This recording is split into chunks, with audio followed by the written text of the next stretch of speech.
नमस्कार, news for nation देख रहे हैं आप। मैं हूं आपके साथ रश्मि। बिहार में विधान परिषद के 24 सीटों पर चुनाव होने हैं।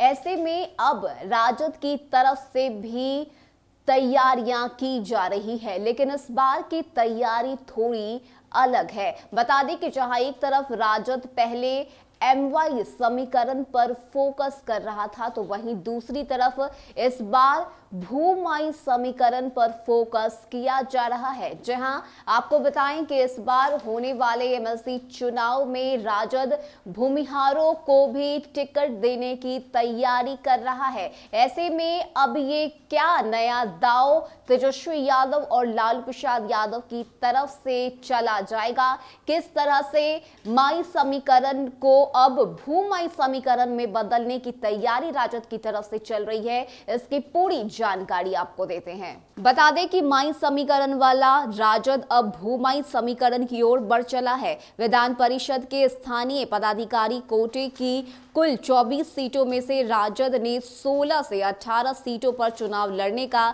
निर्णय कर लिया है। इससे कम सीट पर किसी भी हालत में नहीं लड़ने की राजद हाईकमान ने रणनीति भी बना ली है। उम्मीदवारों को लेकर राजद ने अपने कोटे की आधी से अधिक सीटों पर उम्मीदवारों के नाम भी तय कर लिए हैं। चुनाव करीब आते ही उन्हें राजद का ऑथोराइज क्रेडिट घोषित किया जाएगा। अब सभी उन्हें चुनाव लड़ने की तैयारी में जुट गए हैं। विधान परिषद की राजद कोटे की सीट में से अब तक 5 पर भूमिहारों के नाम आगे किए जा चुके हैं। चूंकि निर्वाचन विभाग ने चुनाव की तैयारी शुरू कर दी है और इस चुनाव में वोटर भी तय हो गए हैं, इसलिए राजद के दोनों आलाकमान लालू प्रसाद यादव और तेजस्वी यादव रोज वैसे लोगों से मिल रहे हैं। राजनीतिक हलकों में जो राजद उम्मीदवारों के नाम सामने आए हैं, उसमें सबसे नया नाम चर्चित जो है वो है शंभू मंटू गिरोह के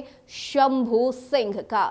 तो बता दें कि जहां एक तरफ 24 सीटों में से कम 16 से 18 सीटों पर चुनाव लड़ने की तैयारी राजद की तरफ से की जा रही है, तो वहीं दूसरी तरफ उम्मीदवार कौन होंगे, किस क्षेत्र से किसे मैदान में उतारना है, ये भी राजद की तरफ से तय कर लिया गया है। लेकिन इस सबके बीच बड़ा बदलाव तो ये हुआ है कि इस बार 5 भूमिहारों को टिकट दिए जा रहे हैं, यानी कि अब लालू प्रसाद यादव का राजद माई समीकरण नहीं बल्कि भूमाई समीकरण पर फोकस कर रहा है। ऐसे में भूमिहारों को टिकट देना राजद के लिए कितना फायदेमंद होगा, ये आगे चुनाव के नतीजों के बाद पता चलेगा। लेकिन इस वक्त राजद ये नया दांव खेलने जा रहा है, जिसमें माई समीकरण को बदल के भूमाई समीकरण किया गया। और इतना ही नहीं, 16 से 18 सीटों पर चुनाव लड़ने की तैयारी राजद की तरफ से की जा रही है